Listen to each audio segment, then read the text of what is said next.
Quem aí tem dúvidas sobre as negociações? Quem aí tem dúvida? Nara, eu não fiz a negociação ou não cheguei num acordo ali nos primeiros 90 dias do ano. E agora? Tá tudo perdido? Será que tá tudo perdido agora?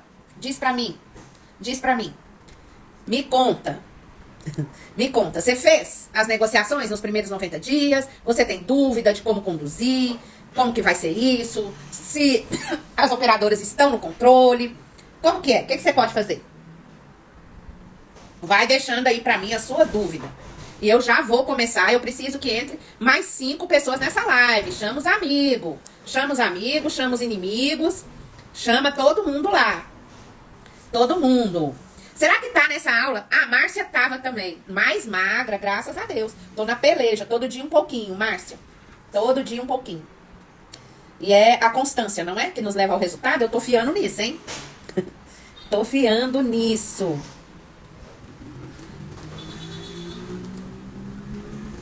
Vamos que vamos, gente. Gente, eu vou falar aqui. Vamos começar. Eu vou fazer uma pergunta e vocês me respondam. Não me deixa sozinha aqui, não. Você é responsável pela negociação? Você é responsável pela negociação aí no seu trabalho? Ou você empreende na área e tá tendo que fazer negociação para os seus clientes? Você é responsável pelas negociações? Você tem acompanhado as negociações? Oi, Weslane. A Flávia Catarina diz que é, a Michelle diz que não. O André diz que é o responsável pelas negociações lá no laboratório. A Vanessa não. Cleudinei é. Algumas pessoas são responsáveis. A Cristina, a gente já teve junto, né, Cristina, numa mentoria. E ela me disse que não gostaria de trabalhar com credenciamento. Mas ela tem aí planos para a profissão de faturista. Então precisa, no mínimo, saber negociar, não é? Então vamos lá, gente. O que acontece? Existe uma lei, antigamente, nem era obrigada a ter contrato. Nem era obrigada a ter contrato. Havia um acordo ali e tal. Algumas pessoas tinham contrato, outras não tinham. Isso antes de 2014. E havia atendimento, não é? E havia atendimento entre as partes, entre operadoras e prestadores de saúde, seguradoras, cartões e tal. E já de cara, eu já dei essa informação algumas vezes, mas nunca é demais lembrar que 1/4 da população brasileira tem algum tipo de assistência à saúde particular. Ou um cartão desconto, ou um cartão fidelidade, ou um plano de coparticipação, ou um plano apenas ambulatorial, ou uma seguradora de saúde. 1/4 da população brasileira tem essa situação. Se tem essa situação, tem demanda de mercado. O que é 1/4 da população brasileira? O que é 1/4 da população brasileira hoje? Não é? 50 milhões de pessoas é 1/4 da população brasileira hoje. Então, se eu tenho esse tanto de gente no Brasil que tem plano de saúde, eu preciso ter quem presta esse serviço para essas pessoas. Sim ou não? Sim ou não? Beleza. Quem presta esse serviço é preciso ser contratado. Não é? Por que, Nara, tem que ser contratado? Porque a Agência Nacional da Saúde Suplementar publicou uma lei, a 13.003, em 2014, dizendo que as relações entre prestador e operadora seriam mediadas via contratos escritos de forma clara, entendível. Hoje, quando você lê um contrato, você tem dúvida ou você entende tudo que está escrito ali e consegue jogar todas essas informações no seu sistema? Diz pra mim. Isso é importantíssima, essa pergunta. Porque é daqui que a gente parte para as negociações. Em cima dessa lei, nós temos algumas resoluções. Nesta lei, diz que você tem que negociar. Há uma possibilidade de livre negociação entre prestador e operadora, desde que essa negociação aconteça nos primeiros 90 dias do ano. Então, começa dia 1º e termina dia 31 de março. É o período da livre negociação. Caso não haja a livre negociação, supõe-se que o reajuste atenda o IPCA do período. Mas, eu odeio mas, porém, precisarei usá-lo. Mas, o que acontece? No nosso contrato, quando a gente negocia, a operadora coloca uma cláusula lá, dizendo o seguinte: caso não haja livre negociação, nos primeiros 90 dias, o reajuste será de 12% do IPCA, 10% do IPCA. E as pessoas assinam esse contrato sem nenhum questionamento. Essa cláusula é ilegal, porque ela está passando por cima da lei. Mas, meu filho, até você reverter essa situação, você vai desgastar o seu relacionamento com a operadora. Então, em que momento eu deveria ter olhado isso? No momento que eu assinei o contrato. Então, hoje, os próximos contratos que você for assinar, a cláusula, olha o ouro, gente, olha o ouro. A cláusula tem que ser, caso não haja a livre negociação, o reajuste seguirá o IPCA dos últimos 12 meses. Do ano anterior, do ano fiscal anterior. Nós temos, no ano de 2023, o IPCA de 4,66%. Lembrando que isso não é reajuste, isso é correção. Porque o que é o IPCA? Quem sabe aqui o que é o IPCA? O IPCA é o imposto sobre preço ao consumidor amplo. Então é o que mede a inflação. Então se eu corrijo o valor pelo IPCA, que aumento eu tive? Nenhum, só a correção. Porém, se eu não corrijo nem mesmo o IPCA, eu estou perdendo. Porque tudo na vida, atenção nisso que eu vou falar. Tudo na vida nasce, cresce e morre. Se você não está crescendo, se você não está melhorando, você está morrendo. Não é? Ah, eu tô parada aqui. Não, eu tenho 2 anos, eu trabalho nessa empresa há 4 anos. Quando eu entrei, eu ganhava um salário mínimo e meio. E hoje eu ganho um salário mínimo e meio ainda, ou menos de um salário mínimo e meio. Então você está regredindo na sua vida, não é verdade? A mesma coisa, os contratos. Então eu tenho que cuidar, eu tenho que negociar de forma a pelo menos fazer uma correção justa nos valores. Porque atualmente, o que a gente mais vê é que os prestadores não negociam e muitas vezes as operadoras se fingem de mortas e nem reajusta, nem corrige aquele valor. E de repente você se depara com um contrato de 3, 4, 5 anos que nunca teve um reajuste. Isso não é incomum. Será que isso impacta no faturamento? Exatamente, Ricardo. O que acontece? Vamos falar sobre isso. Nós temos que ter informações, gente, além do que fez fulaninha, com quem que ciclaninha tá conversando, além das fofocas, né? Nós temos que ter informações reais, nós somos profissionais. E profissionais que transformam papel em dinheiro. Pensa na nossa importância. Pensa. Então, as operadoras, quando teve a pandemia, pós-pandemia, que nós fomos negociar, qual era o discurso da operadora? Olha, não, os caixas estão vazios, nós tivemos muitas perdas e não tem como fazer esse reajuste e tal, não é? Choração, choreira. No entanto, naquela época, 2021, as operadoras não quebraram, não. E nem pioraram, não. Nem pioraram. Inclusive, nessa época, elas tiveram lucro. Apesar das internações em UTI, das urgências e emergência, todo o eletivo foi parado. Então, na verdade, as operadoras fizeram caixa. Elas não quebraram, não. Não quebraram. O que aconteceu é que eles tinham uma previsão de um lucro de 7,5% e tiveram um lucro de 4%. Foi o que aconteceu. E depois que acabou a pandemia, o número de sinistralidade aumentou. Gente, isso aqui que eu tô falando pra vocês é informação para profissionais de elite. De elite. Pois é, Roberta, tem que captar esses contratos, fazer uma matriz de diversidade, agora mesmo eu vou falar sobre isso. Então, o que acontece? Quando acabou a pandemia, o aumento de sinistralidade das operadoras aumentou muito. Mas o que houve? Acabou a pandemia, o que houve? O povo saiu para fazer ultrassonografia, mamografia, exame de rotina, o povo saiu para fazer esses exames. Porque até então, o que a gente teve? A gente teve 2 anos sem atendimento eletivo. Quem lembra disso? Então, houve um aumento de sinistralidade. No entanto, as operadoras, à época, tiveram autorização para corrigir, para aumentar o valor das mensalidades, da participação dos seus beneficiários, dos seus segurados, mais de 10% na época. E quem de nós recebeu um aumento desse? Nenhum de nós. Então, de novo, as operadoras fizeram caixa. E após a pandemia, muito mais pessoas procuraram ter algum tipo de plano de saúde. Olha que interessante. Então, elas não perderam beneficiários, não. Elas ganharam beneficiários. Guarda essa informação. Então, é muito importante você ter essa informação, porque quando a operadora chega pra você e fala, aumentou muito o sinistro, aí você fica se sentindo culpado, não é? Não, meu filho, se aumentou o sinistro, é porque ela aumentou o número de pessoas. É igual você falar assim, eu tô pagando muito IPTU, isso quer dizer que você tem muito imóvel. Só quer dizer isso. Se você tivesse só um, você pagava só de um, não é? Então não tem razão essa choração das operadoras. Não tem razão. E agora, por último, a ANS autorizou um reajuste nos planos coletivos e individuais acima de 6%. Quem aí recebeu um reajuste de mais de 6%? Ninguém. Então elas estão sempre fazendo caixa. Mas isso é importante para a negociação? É importante você ter esse conhecimento para não morrer de dó da operadora. E mais importante do que esse conhecimento é saber o custo do atendimento para o prestador que você está representando.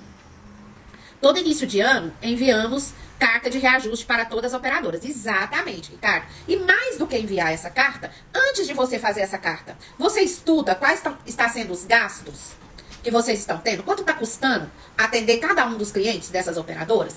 Mais do que isso, você, ao estudar o contrato dessa operadora, você levanta o que você precisa adicionar a esse contrato. Será que você tem que pôr um novo procedimento? Será que você tem que tirar, né? Os meus mentorados ganham modelos dessas cartas, né? Inclusive, a gente faz junto, eu oriento e eles ficam ali com os modelos dessas cartas, não é?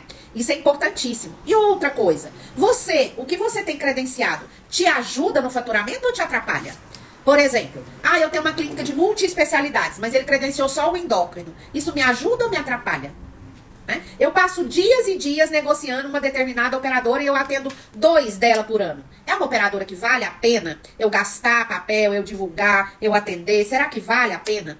Pensem nisso, não é? Aqui, a Alessandra já teve. A Alessandra são modelos de ouro. A Unimed está parcelando o valor que o prestador precisa receber. Raíssa, a Unimed sempre teve probleminhas de gestão. Sempre teve. Porque é uma cooperativa e tal, a gente nem vai entrar nisso. Uma coisa é o recebimento do faturamento. Outra coisa é como que está funcionando o seu contrato. Seu contrato é passível, ele ajuda o faturamento, sim ou não? Né? Sim ou não? E até isso tem que negociar, viu, Raíssa? Ela tá parcelando? Vocês parcelaram como? Vocês parcelaram de um jeito que mantém a saúde econômico-financeira do contrato? Isso é importante. Aqui em Teresina, o sindicato encaminha anualmente um modelo de carta de solicitação de reajuste. Muito bem.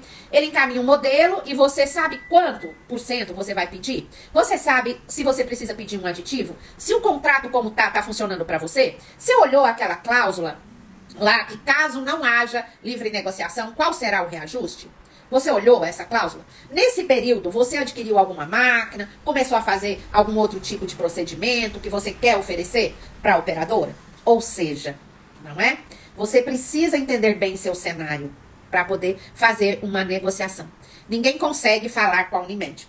Gente, uma coisa importante que tem com as operadoras é relacionamento. Então, por exemplo, você tem que ter um telefone de alguém lá da Unimed, se você trabalha com a Unimed. Se você trabalha com a Mil, você tem que ter. Se você trabalha com a Postal, você tem que ter. Para você conseguir falar com alguém, mandar um WhatsApp, não é?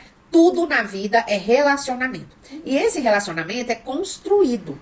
Inclusive, na minha mentoria, acho que a Susan não tá aqui, né? Eu até dou uma ajuda ali para a pessoa estabelecer esse relacionamento. Sem relacionamento, não tem negociação, não é? Eu falava na aula de terça, vamos parar de reclamar.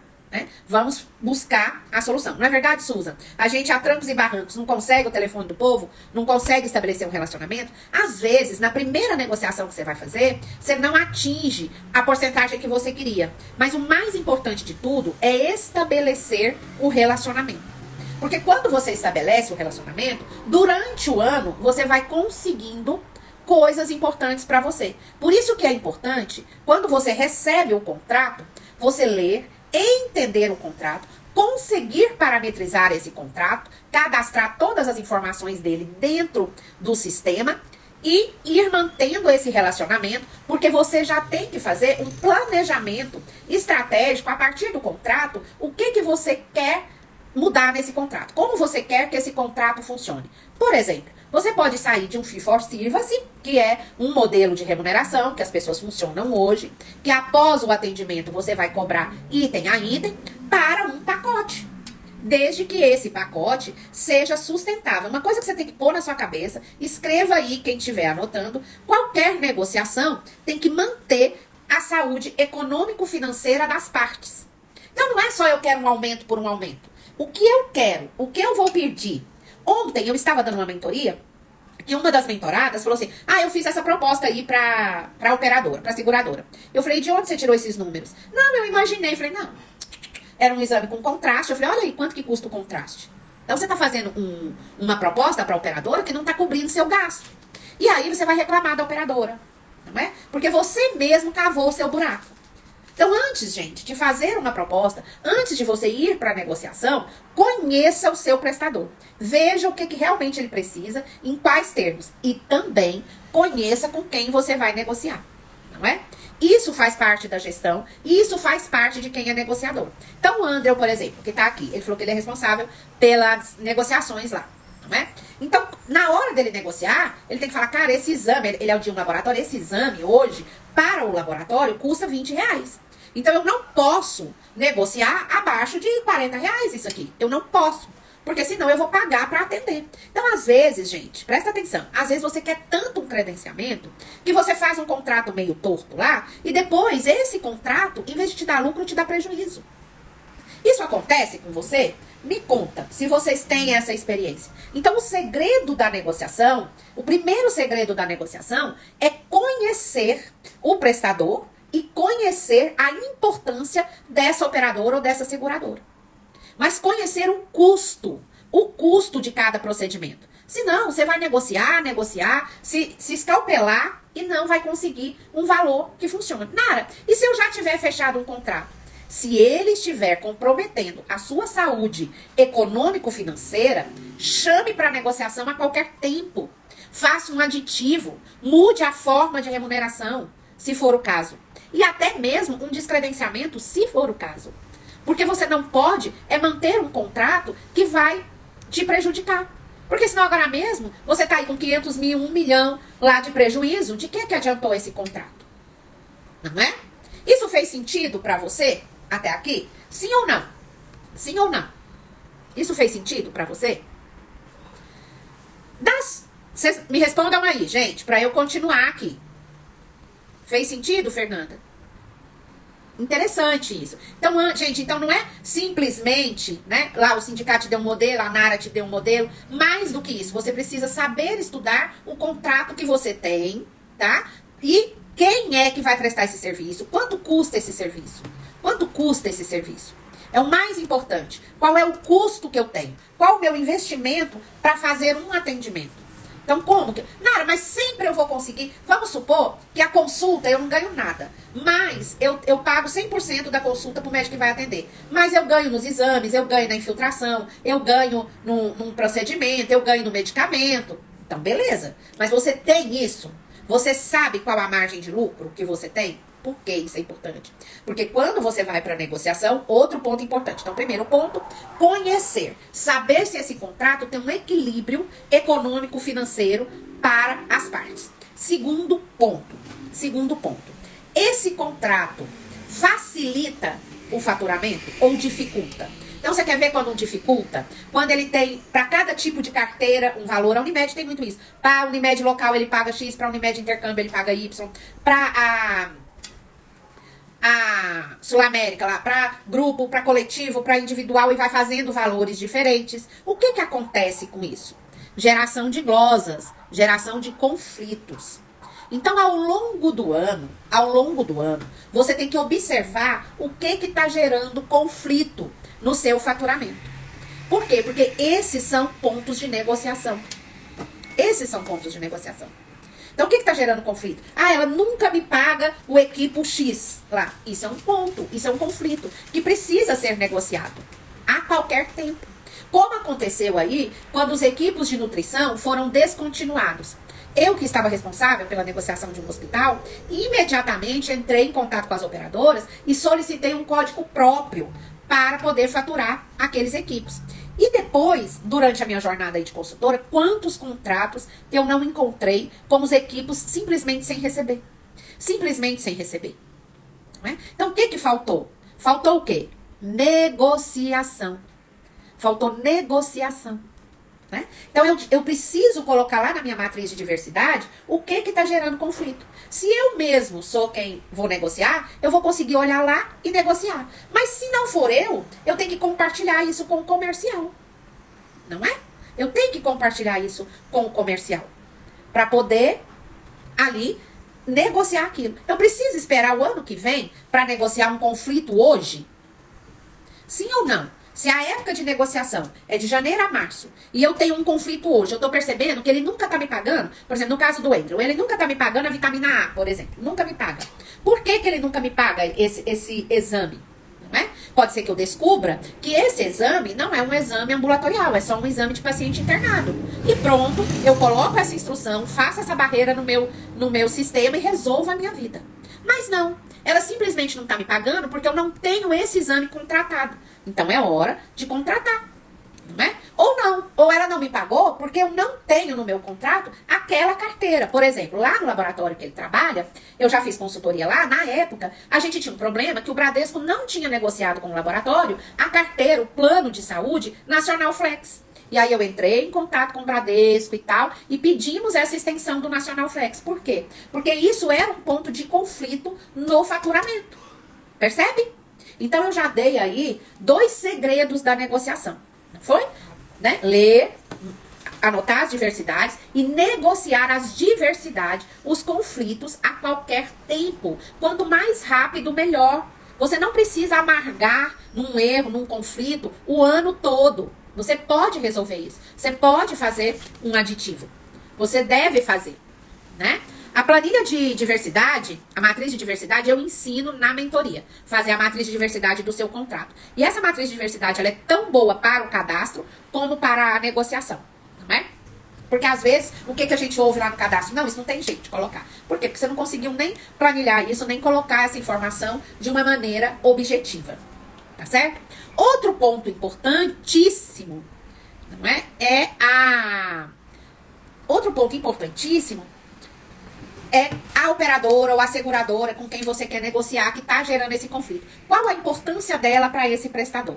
Como ela funciona? Qual tipo de relacionamento eu tenho? Como criar um relacionamento?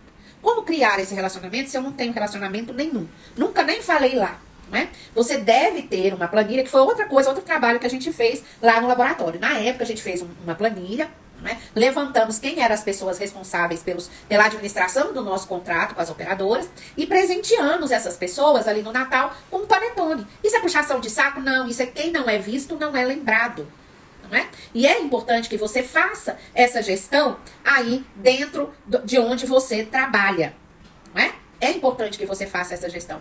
Se você descobrir o dia do aniversário, manda parabéns pelo seu aniversário. Isso não é puxação de saco. Você puxa saco de gente que não tem a menor importância pra você, não é? E uma pessoa de uma operadora pode ser uma peça-chave. Não é puxação de saco, não é tráfico de influência, é administração de contratos. Isso chama, né? Chama administração de contratos. Então, administrar um contrato é fazer esse contrato funcionar e quando ele não estiver funcionando, usar do relacionamento para negociar. Percebe? Entendido isso? Entendido isso? Agora, outro ponto importante, você tem que conhecer para quem você está negociando, conhecer com quem você vai negociar, mas você não precisa ter medo. Eu vejo os prestadores chegarem para negociar com medo, não é?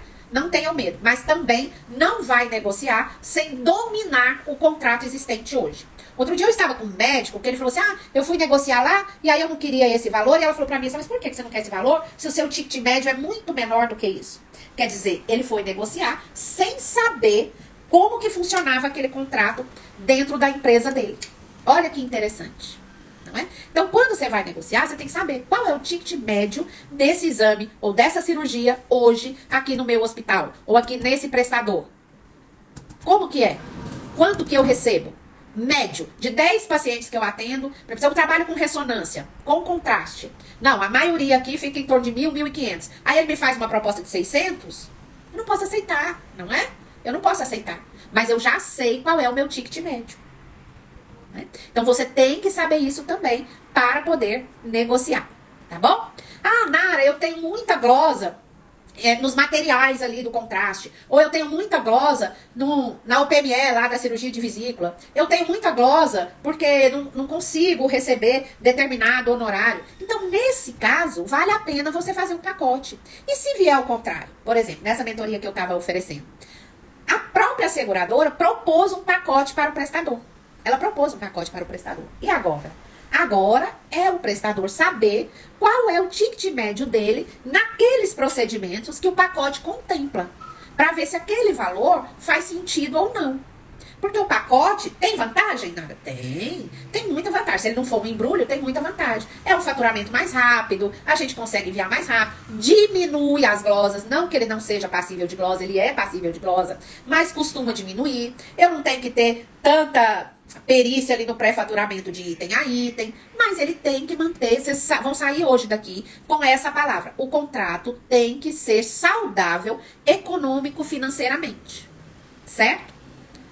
A operadora está glosando honorários e não está incluso no pacote os honorários. Pronto. Se você está tendo essa glosa mais de uma vez, você já recorreu, já mostrou que não está incluso e a glosa é mantida, isso é um conflito. Então tá na hora do comercial ou mesmo você entrar em contato e entender o que está acontecendo. Outro dia um cliente meu, que eu dou consultoria, recebeu uma glosa de guia inválida. Guia inválida. Eu não entendi. O que eu fiz? Entrei em contato com o faturamento do operador. Falei, o que você quis dizer com isso? Ah, não, foi um erro aqui do sistema e tal, você vai ter que recorrer, mas foi um erro nosso. Isso acontece, né, gente? É uma administração ali de... É que nem o Ariano Suassuna fala. Eu sei, ele tá mentindo, ele sabe que eu sei que ele tá mentindo e ele sabe que eu, né, tô mentindo, dizendo que tô acreditando nele. O que acontece? Mas ele já viu que eu vi e eu já falei com ele. Não adianta você ficar fazendo recurso e não falar. Relacionamento é tudo, né? E é muito importante que você saiba estabelecer esses relacionamentos, que você saiba fazer um e-mail perante uma glosa não justificada, uma glosa indevida, além de recorrer. Entrei em contato e a empresa que faz a análise de contas é terceirizada. Foi o que a operadora me falou. Não. O que acontece? Não é sobre a análise de contas, né? Então você vai ter que entrar quem que administra seu contrato e vai ter que manifestar a insatisfação do prestador que o contrato não está sendo cumprido, né? Você vai ter que fazer isso. Se é terceirizada, se não é, você não tem nada com isso. Isso é um contrato dele com a empresa da análise de contas. O seu contrato é com a operadora. Isso aí é para ver se a coisa se cola a glosa. Por isso temos que estar atentos. Exatamente, Ricardo. Não só estar atentos, como ter atividade, ser ativo. Né? Você percebeu que é um conflito que está se mantendo por erro, que o contrato não está sendo cumprido, seja ativo, já entre em contato e negocie. Negocie, inclusive, essa glosa. Não é? Então, gente, o que eu já falei? Já falei sobre a negociação, tem muito mais, né? Tem sobre o que é negociação positiva, como que eu me porto com uma negociação positiva, tem a lei, aquilo que não pode estar acima da lei, mas são muitos conteúdos que eu costumo passar aí na minha mentoria. Mas aqui na live é o que eu dou conta de passar para vocês. E os modelos de remuneração, você tem que ver, inclusive, se você tem condições de acordar esse modelo. Por exemplo, existe o modelo Capitation. A AP Vida gosta muito de trabalhar com o modelo Capitation. Não é mesmo, Alessandra, André, né, que trabalham aí com a AP Vida. No entanto, às vezes é um Capitation que você não tem controle nenhum, que o que ela tá te pagando não vai pagar o atendimento, daí a importância de saber o valor do ticket médio de cada atendimento para você poder negociar. E esse tipo de negociação você faz a qualquer tempo. Então põe isso na sua cabeça. Eu tenho condições e organização para funcionar com Capitation? O que é Capitation? Eu recebo um X para atender todo mundo, ou para fazer até 100 atendimentos, 200 atendimentos, e eu tenho que administrar esse capital. Eu tenho um financeiro saudável para isso? É um tipo de remuneração que dá para mim, que mantém a minha saúde econômico-financeira? Porque o que a gente vê é que nem todo mundo tem. E é uma tendência, viu, gente? Como tem aí a remuneração por qualidade, que vai vir com tudo. A ANS tem investido nessa forma de remuneração, que é a remuneração por qualidade, por performance, não é? E os prestadores não estão preparados para isso. Por quê? Porque eles não sabem nem o ticket médio. Quanto mais que eles saibam aí sobre quais são os indicativos, como que tem sido a sua performance nos atendimentos, né? A gente percebe que as operadoras estão muito mais profissionalizadas do que os prestadores. Os prestadores estão sempre um passo atrás das operadoras. E essa é a grande razão dessa sensação de que a operadora está no controle, né? E ela está mesmo, ela está sempre um passo à frente. Toda forma de remuneração tem vantagem e desvantagem. O mais importante é você saber o que ajuda o seu faturamento e qual a maturidade financeira você tem para atender essa forma de remuneração. Seja você operadora ou prestador de saúde. Gostaram? Gostaram aí? Bate palma. Quem gostou, bate palma. Eu tô vendo coraçõezinhos, vocês estão de parabéns. Todo mundo dando dedada nesse coração. Quem gostou aqui das informações, eu entreguei alguns ouros aqui pra vocês. Quem sabe mexer com a calculadora do Banco Central pra achar o IPCA do período. Eu já mostrei isso, tenho post, mostro isso direto, mostro e treino isso na minha mentoria, não é? Que bom que vocês gostaram. Que bom. Que bom, gente. Que joia. Olha só, gente, ter conhecimento liberta, não é? Ter conhecimento liberta. Hoje eu tava lendo uma situação de um treinamento na Coca-Cola, que o treinador disse o seguinte: tinha um malabarista ali com algumas bolas. Uma era de borracha e as outras 4 eram de vidro. E ele fazendo malabares. A de borracha, claro, que podia cair, né? E as de vidros não. E o que era a de borracha? A de borracha era o seu emprego, o seu trabalho. E as de vidro? Era a sua saúde, era a sua família, os seus amigos e seus valores. Né? Isso é que nunca pode cair, que nunca pode ser ferido. Por isso que ter conhecimento te libera, né? Te dá liberdade. Oi, Camila! Isso que te dá liberdade.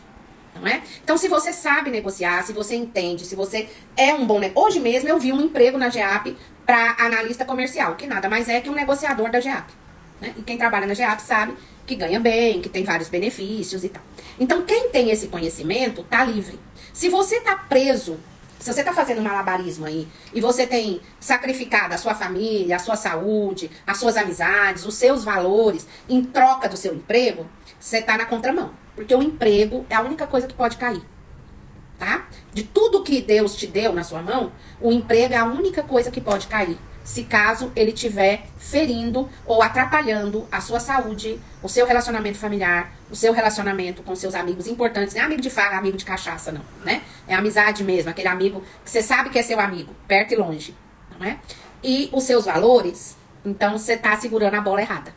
Porque qualquer uma dessas outras bolas, né, que é o seu trabalho, a sua saúde, a sua família, os seus valores, os seus amigos, que cair, que quebrar, até emenda, mas fica uma cicatriz pra sempre ali, não é verdade? E emprego, você perdeu um, você arruma outro, você arruma outras maneiras de fazer. Não é que eu tô mandando você pedir demissão, não. Eu tô sugerindo que você seja livre pra estar no emprego enquanto ele estiver te fazendo bem. Tá bom? É isso que eu queria falar com vocês, né? E da mesma forma a negociação, tá, gente? Só vale a pena fechar um contrato se esse contrato é bom pros dois lados. Né? Se é bom só pra... Não, eu quero fechar igual um hospital aí. Ah, eu quero fechar de todo jeito. Eu quero fechar. Aí eles fizeram uma proposta de pronto-socorro de R$100.